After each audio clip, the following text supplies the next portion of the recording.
విజయవాడ అజిత్ సింగ్ నగర్లో మీడియాతో చంద్రబాబు మాట్లాడారు. వరదతో ప్రజలు అతలాకుతలమవుతుంటే జగన్మోహన్ రెడ్డి తమపై బురద చల్లే ప్రయత్నాలు చేస్తున్నారని మండిపడ్డారు.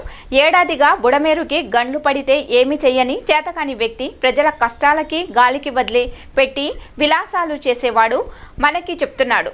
రెడ్ కార్పెట్లు వేసుకొని పరామర్శించిన వ్యక్తి ఇప్పుడు నన్ను చూసి బురదలోకి దిగాడు. ప్రజలు కష్టాల్లో ఉంటే ఈయనలాగా ప్యాలెస్లో కూర్చోవాలా? ఇలాంటి వ్యక్తికి నేను సమాధానం చెప్పాలా అని ఆవేదన వ్యక్తం చేశారు. చెప్పాడు కదా ఆయన, పని చేయకుండా అన్నీ అయిపోతాయని.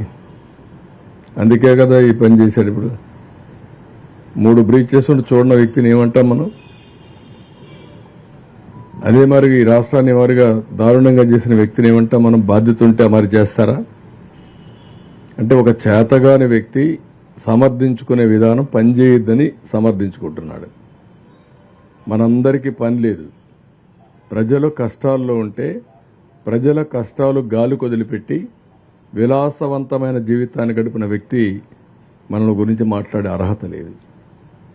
అదే గాని ఈరోజు ఇలాంటి ఇప్పుడే కాదు, ఏ రోజైనా ఈ రాష్ట్రంలో వరదలు వస్తే పట్టించుకున్నాడా?